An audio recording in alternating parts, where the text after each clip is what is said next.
જય શ્રી કૃષ્ણ. કેમ છો? તો આજે છે રાહીનો 10th બર્થડે. તો સૌથી પહેલાં મંદિર જઈ ભગવાનના દર્શન કરીને દિવસની શરૂઆત કરશું. તમે પણ એને બહુ જ બધા આશીર્વાદ આપજો.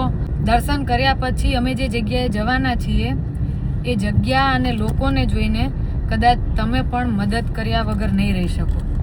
એના પછી અમે આવી ગયા છીએ જનસાધના ટ્રસ્ટ. આ પહેલાં પણ ઘણી વખત હું અહીં આવી ગઈ છું. આ પહેલાં મેં એક વખત વિડીયો પોસ્ટ કર્યો હતો. ઘણા લોકો એડ્રેસ અને મોબાઈલ નંબર માગતા હતા. તો આ અહીંના ઓનર તો નથી, ઓનર અત્યારે હાજર નથી, આભાબેન છે, પણ અહીંની બધી જ જવાબદારી આ બેન નિભાવે છે. શું નામ છે તમારું? જાગૃતિબેન. જાગૃતિબેન. અહીંયા કેટલી સંખ્યા છે? 25 સંખ્યા છે અને બધી જ જવાબદારી આ જાગૃતિબેન. રસોઈ પણ તમે જ સંભાળો છો? જાતે રસોઈ કરું છું અને સમીરભાઈ ઓફિસનું બધું સંભાળે છે, પણ ના હોય ત્યારે મારે સંભાળવાનું. ઓકે. અને અહીંયા કેવા કેવા લોકોને રાખવામાં આવે છે? નિરાધાર, અશક્ત, જેનો કોઈ આધાર ના હોય એવા વ્યક્તિને. ઓકે, એટલે આ વૃદ્ધાશ્રમ નથી, અશક્ત આશ્રમ છે. અને કોઈ ચાર્જ લેવામાં આવે છે? ના, બિલકુલ નહીં. આમાં કેવું છે કે જેનો કોઈ આધાર નહીં ને, જેનો આમાં કેવું છે કે કોઈ આવા મૂકવા તો એનું અમે આધાર કાર્ડ લઈએ અને એમને બતાવીએ કે ભાઈ એમનો કોઈ સગા સંબંધી નીકળશે તો અમે મરણનો દાખલો નહીં આપીએ. જે એમની મિલકતનું એ રાખો ખરા, પણ પછી મરણનો દાખલો નહીં આપવાનો. ઓકે. એટલે ટૂંકમાં કોઈ પણ વ્યક્તિ એવું છે જેના સગા છે પણ રાખતા નથી અને રાખે ખરા, પણ એમને અમે એ નથી કરતા. ડેથ સર્ટિફિકેટ નહીં આપવાનું, કારણ કે પછી મિલકત ખાવા માટે તૈયાર થાય ને સેવા માટે ના હોય તો એનો અમારો એ નથી. ના, સાચી વાત છે. અને ડોનેશન ની કેવી જરૂર પડે છે, કેવી તકલીફ પડે છે અહીંયા? તકલીફ તો અત્યારે મેડમ અમારે કેવું છે કે અત્યારે આ કરિયાણું ને તો પૂરું થાય છે, પણ ડોનેશનમાં રોકડા, જેથી કરીને અમારે દૂધનો ખર્ચો છે, દવાનો ખર્ચો છે, અહીંનું 60,000 ભાડું છે, એ બધું અમને બહુ તકલીફ પડે છે. ઓકે. એટલે જમવાનું આપવા વાળા લોકો છે, રસોઈ આપવા વાળા છે, કેશ પેમેન્ટ આપવા વાળા કેશ પેમેન્ટ નથી મળતું. જે લાઇટ બિલ, મેડિસિન નો ખર્ચો, એ બધો તકલીફ પડે છે. લાઇટ બિલ છે, દૂધનો ખર્ચો, પાણી બોરની અહીં કોઈ સુવિધા નથી. ઓકે. હા, એ રીતના છે. અહીંયા લગભગ 7 વર્ષથી તો આ જગ્યા છે, હું આવું છું, મને ખબર છે. તમે જાણો જ છો, તમારો અનુભવ છે મારા જોડે. હા, પણ આ રેન્ટ ઉપર છે? હા, રેન્ટ ઉપર છે. 60,000 ભાડું છે આનું. ઓકે. એટલે હવે આને ખાલી કરવાની છે? હા, અત્યારે અમારે ખાલી કરવાની છે, કારણ કે આ જે જગ્યા છે ને એ અમારે વેચાઈ ગઈ છે અને અમારે કરી આપી. અને કેવા કેવા લોકોને તમે રાખો છો, કેવી તકલીફમાં છે એ બધાને જણાવશો? જો તમે જોવો તો પેરાલિસ્ટ વાળા છે, બીમાર છે, આંધળા છે, બેરા બોબડા છે. તમે જોવો તો ટોટલી એમની બીમારી આજે કે ઘણા લોકો તો તમે જોવો છો આ કેવા છે, 5 વર્ષથી અમારા જોડે છે.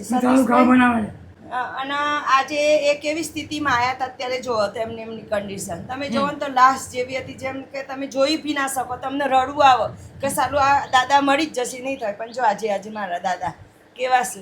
અને કેવું છે સતીશભાઈ આઈકન અને બીજી બધી દવા મફત. રાહી આજે મેડમ કપડા લત્તા કાલે જ ટી-શર્ટ ને પેલું આપ્યું છે. ભણે છે એમ પૂછે? ભણે છે બધા. કયા ધોરણમાં? 5મા. શું નામ? એક વાર કહું? હા, બોલો. ગમે ગયો ડ્રેસ. હા, ડ્રેસ ગમ્યો તમને? Thank you.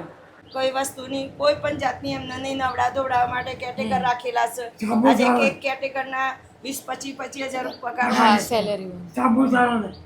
સેવા સારી કરે. સેવા સારી કરે છે. જો આ દાદાને કોઈ નથી, તમે જોવો તો. અને કેવી સ્થિતિમાં આવ્યા હતા દાદા તમે? એકદમ કન્ડિશન ખરાબ હતી ને તમારી? પૂછો. એ નથી બોલી શકતા. બોલી નથી શકતા. બોલું પણ આમ કેવું સમજો એવું ના. હા, બોલી નથી શકતા. આજે 7 વર્ષથી માં જોડે છે. 7 વર્ષ. હા, હું જ્યાં હતી ત્યારથી માં જોડે છે. કેવી તમને તકલીફ પડી છે? અત્યારે કેવું છે? 4-5 વૃદ્ધાશ્રમ. હા, અત્યારે તમે નહીં માનો. કેવું તમને લાગે છે? અહીં સારું લાગે છે. સારું. કોઈ તકલીફ નથી. કોઈ તકલીફ. આમને આંખે આ દેખાતું? બી 5 વર્ષથી માં જોડે છે. ઓકે. આંખે દેખાતું નથી ના. તો એમને દરેક જગ્યાએ લઈ જવા માટે કોઈ વ્યક્તિની જરૂર પડે? હા, કેટેગર રાખેલા છે ને, એ બધું જ કરે. હા, બધું જ એમને નવડાવા ધોવડાવા બધા વડીલોને ટોટલી. એટલે ટૂંકમાં અહીંયા બધા એવા છે કે જાતે અમુક નહીં પણ નથી શકતા. નહીં શક કોઈ જ નહીં, જાતે નહીં, એકઈ નહીં, કોઈ જ નથી નહીં શકતા. બધા જાતે નવડાવે. એટલે 25 લોકોને તમે નવડાવો અને બધી ટેક કરવાની. એમ ડાયપર ખાલી આ દાદા જાતે કરી શકો પણ નાવાનું નહીં, ડોલ બોલ કશું ના ઊંચું થાય એમને. કેવું છે રમેશભાઈ? બોલો. સારું છે. હા, આ તો બોલી નહીં શકે. ઇમેક્શન કરવી પડે. આઈ નથી બોલી ના શકતા. બિલકુલ નહીં. જે હા, બસ ઇમેક્શન કરવાનું. હા અને કઈ જગ્યાએ હતા તમે કાંકરિયા બસ સ્ટેન્ડ અને કેવે કિચડમાં હતા તમે હા અને કેવી પોઝિશન હતી બહુ અહીં આવ્યા પછી તમારી કેવી સેવા થઈ બહુ સરસ અત્તા ઊંડી આમને કોઈ બીમારી છે? આ પગ એમનો પેરાલિસિસ હા, છે. ના ભાગી જ ગયેલો છે. અહીં આવ્યા પછી એમને હરિયોમાં એને ખાઈને કમ્પ્લીટ કરાય પૂછો કેવી પોઝિશનમાં હતા અહીંયા આવીને પગમાં સળિયા ને એવું નખાયું છે ઓપરેશન કરીને. એમના સળિયો અંદર હતો પાકી ગયો તો અહીં આવ્યા પછી એમની બધી ટ્રીટમેન્ટ થઈ અને આ રીતના એમનું આ પોઝિશન પગ વળી નથી શકતો. હા આ કિરણબેન નાની જ ઉંમરના છે એમના કોઈ જ નથી ભાઈ છે પણ ભાઈ કેવું છે અત્યારે એની બી તકલીફ હોય એટલે બિચારો એ શું હા. કરે અને આજે આપણા જોડે 5 વર્ષથી છે 5 વર્ષથી ભાઈ અટેક આવ્યો છે ને ઓપરેશન કરાવ્યું છે ઓપરેશન કરાવવાનું. કાનું ઓપરેશન કરાવ્યું ને શું હમણાં હા ઓછું સંભળાય છે હમ. એ નહીં બોલી શકતા આઈ નથી બોલી શકતા. જે જોસ્નાબેન હા. કેવું લાગે છે તમને સારું લાગે છે હા બધી રીતે બધી ખાવું રીતે પીવું રહેવું બધું શાંતિ હા તમારે ત્યાં હતા એના કરતી ઘણું સારું છે ને સારું છે હા કોઈ તકલીફ જન સાધના ટ્રસ્ટની શરૂઆત ઈસવીસન 2017થી થઈ. અહીંયા અમે લગભગ 7 વર્ષથી રહીએ છીએ અને બહુ એક પોતાના અંગત વ્યક્તિની જેમ અમને રાખવામાં આવે છે. અમારા મેડમ અને સંચાલક બહુ પ્રવૃત્તિશીલ છે અને બહુ એક્ટિવ પણ છે. એમને બહુ હેલ્પની જરૂર છે. જો તમે એમને રિયલી હેલ્પ કરો તો અમારી સંસ્થા બહુ ઝડપથી આગળ આવી જાય. અમારા જેવા કેટલા લોકોને સહારો મળે અને અમારા મેડમ તો ક્યારેય પાછા પડતા નથી કામ અને કરવામાં. કેટલી નાની ઉંમરમાં અને એમને બહુ ભોગ આપ્યો છે. બહુ નાની ઉંમરથી અમને આ બધું ચાલુ કર્યું છે. આ બેન અમારી સાથે રખિયાલથી હતા. એકલા હાથે બધું સંભાળતા હતા. એકલા હાથે એટલે કેટલી વસ્તુ ખબર તમને? સવારે ચા પાણી નાસ્તો જમવાનું પછી અમને દવાખાને લઈ જાય ક્યાંક ગાંધીનગર પાછા લાઈન પાછું રસોડું પતાવે પછી ડોનરો પતાવે એટલે એવું કેટલી બધા પરચુરણ કામમાં એક્ટિવ હતા. બહુ એમને બહુ મદદ કરી છે. ક્યાંથી છો તમે? હું એટલે અહીંયા અમદાવાદની છું. ઓકે. હા એટલે એમને બહુ સારો સપોર્ટ કર્યો છે એટલે સંસ્થા ઝડપથી આગળ આવી ગઈ. આ બીમાર છે કે નહીં મારે બહુ તકલીફ છે જો આ છે ને ગેગ્રીન થયું હતું. ગેગ્રીન? હાથ છે. હા અને આ હાથ ભાંગી આ ગયો. હાથ આખો પાછો જતો રહેશે આખો જતો રહેશે. ઓહ. જુઓ કોણીનું હાડકું ભાંગી ગયું. હાથ ભાંગી ગયો અને ને. એમના કેવી રીતે દવાખાને લઈ ગયા હતા પૂછો એમને. મને છે ને બેને બિચારે એટલે અમે શું થયું કે બનવા કાળો છે ને બની ગઈ એટલે આમ પડી ગઈ. એ સાથે પડીને ત્યાં હાથની કોણી ભટલી ભટકાઈને દાંત પડી ગયા અને પછી ત્યાં હળવદને ત્યાં લઈ ગયા. હિંમતનગર હળવદ મોટો હળવદ છે. અમારા મેળવરી ગાડી કરીને લઈ ગયા હતા પર્સનલી. એવું નહીં કે આમ બસમાં એમને તો પણ હવે આપણા નસીબમાં પીડા લખી હોય એટલે આપણે ભોગ. બાકી એમને મારા હાથ પાછળ ઘણો અને બધો આજે મારા વડીલો બી બહુ સાથ સહકાર આપ્યું છે ક્યારે અમને એ જીદ ક્યારે નથી અમને કરી, જીદ કે કશું જ નથી અને કરતા. સારું અમને કોઈ વસ્તુની ખોટ નથી પડી અમને. બોલો આપણા બિસ્કિટ આલુ વેડો બોલો શું કહેતા હતા તમે હમણાં આને? એને બહુ ભણજે સુખી થશે આનંદ કરજે આખી જિંદગી આખી જિંદગી આનંદ કરજે. અને મોટી મેડમ બની તું આ બાને આ દાન આપવા આવજે હો હા બેટું જલ્દી. એટલે બીજું શું કે અહીંયા અમને સવારથી સાંજ સુધીની તમામ સુવિધાઓ આપવામાં આવે છે. કોઈ પણ વસ્તુની ખોટ પડતી નથી. દવાઓ આ તે દરેકે દરેક વસ્તુ અમને રેગ્યુલર ઇમિજિએટલી આપવામાં આવે છે. એટલે અમને એ બાબતે બહુ સારો સપોર્ટ છે. અમારા મેડમને તમે સપોર્ટ કરો. ચોક્કસ હું આવું જ છું દર વર્ષે અહીંયા. શું કહેતા હતા તમે આને? આ મેં કીધું તું ભણજે વધારે અને આગળ આવજે હા. અને મોટું નામ કાઢજે આ મોટું નામ કાઢજે અને તમે કેટલા વર્ષથી છો અહીં? અમે 6-7 વર્ષ થઈ ગયા અમને. પતિ પત્ની બંને જોડે છે અમે દાદા બી અને છે. પછી જો કેવી સ્થિતિમાં આયા હા હતા તમે કહો છો, આ બેન બિચારા મારા ઓપરેશન કર્યું ને તો લઈ ગયા હતા મોડી લઈ ગયા હતા નહીં ના આઈકન આપણે મગોરી મગોડી મગોરી લઈ ગયા હતા. ઘણી કેવી સેવા કરી આ બેન અમારા બહુ એ બી હારા પેલા બેન બી હા અમારા શું? બધા હારા બચ્ચા. સુખી થાય ને આનંદ કરજે આખી જિંદગી લેટ કરજે આ છોકરાઓ છે બસ તમારા આશીર્વાદ. છોકરાઓની બધી સેવા કર. આશ્રમમાં આ મારા ઘર જેવું છે ને મને ગમે તે ખાવાનું હાથે જોતું હોય મને તરત આપે છે. મારી દવા કરાવે છે. હું સારી રીતે રાખ્યું છે. આ ગયા વખતે અમે આયા ને ત્યારે અહીંયા હતો છે ને? હતા જાન્યુઆરીમાં હું આવી હતી હાલો. લાસ્ટ. હા જાન્યુઆરીમાં આવી ને. હા બસ એનું એડમિશન ત્યારે થયું જ હતું. એ મસ્તીમાં હોય, જાતે કંઈ નથી કરી શકતા. જો આ છે એ હતા ગઈ વખત, પછી આ હતા.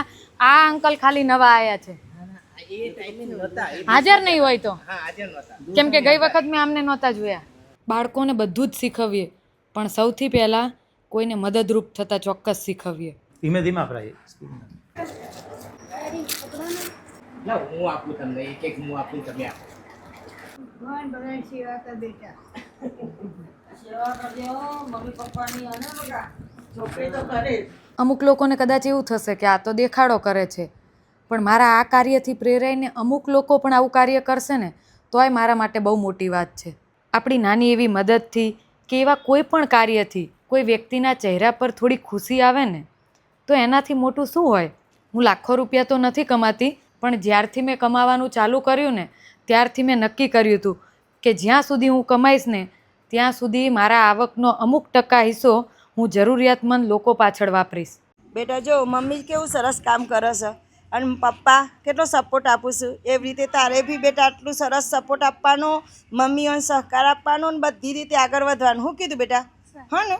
અને મમ્મીનાથી બી ઉપરી થવાનું છે આપણે, તો મમ્મીને ગર્વ થાય કે ના મારી દીકરી છે. ચલો જય શ્રી જય શ્રી કૃષ્ણ. બરોબર છે. Thank you. અને ભગવાન સુખી રાખે. એ તો બોલશે, એનો સમય આવશે. એટલે તમે આટલા મમ્મી પપ્પા ગ્રેટ હોય તો તો તમને મેં અહીંયા બતાવ્યું કે કેવા કેવા લોકો છે. એવા કેટલાય લોકો છે કે જેનું અહીંયા આવીને ઓપરેશન કરાયું છે. ઘણા લોકો એવા છે કે બોલી નથી શકતા અને 25 લોકોને એમને નવડાવવા પડે છે. અને આ વૃદ્ધાશ્રમ નથી, અશક્તાશ્રમ છે અને બિલકુલ નિઃશુલ્ક રાખવામાં આવે છે. એક પણ રૂપિયો ચાર્જ કર્યા વગર આ લોકો રાખે છે. અને બીજી વસ્તુ કે આ કોઈ પેડ પ્રમોશન નથી, બસ એક નાની એવી મદદ છે. જો તમારાથી પણ થઈ શકે તો આ વિડીયોને વધુમાં વધુ શેર કરજો, જેથી આ લોકોને, આ આશ્રમને પૂરતી મદદ મળી રહે. અને આ સિવાય ઘણીવાર પણ મેં અહીંયા પર્સનલી અમુક વ્યક્તિના રિવ્યૂ પણ લીધા છે અને બધા ખુશ છે. મતલબ કે લોકોની સારી એવી સેવા કરવામાં આવે છે. અમુક લોકો તો એવા છે કે જાતે જમી નથી શકતા, સૂસુ પોર્ટી બધું જ બેડમાં. તો તમે વિચારો કે આપણે ઘરમાં કોઈ એક વ્યક્તિ હોય તો એને પણ આવી રીતે બીમાર કે તકલીફ હોય તો રાખવામાં કેટલી તકલીફ પડે. તો આ લોકો આટલા લોકોને સાચવે છે અને ખાસ એટલો બધો સ્ટાફ પણ નથી. તો આ બધાને સ્ટાફની સેલેરી, એ સિવાય લાઇટ બિલ, ગેસ બિલ, આ બધું જ એમને પૂરું પાડવાનું હોય છે. તો થોડીક એમને કેશની જરૂર હોય છે. જમવા માટે તો લોકો આપી જાય છે, એ લોકોને અમુક ટાઈમ જમવાનું એ બધું તો પ્રોવાઈડ થઈ જાય છે, પણ મેન થોડીક ક્યારેક કેશની તકલીફ પડે છે. તો તમે બર્થડે કે એનિવર્સરી કે કોઈ પણ એવું ફંક્શન હોય અને ડોનેશન કરવા માગતા હોય તો આ જગ્યાએ કરી શકો છો. એડ્રેસ અને મોબાઈલ નંબર મેં મેન્શન કરેલું છે.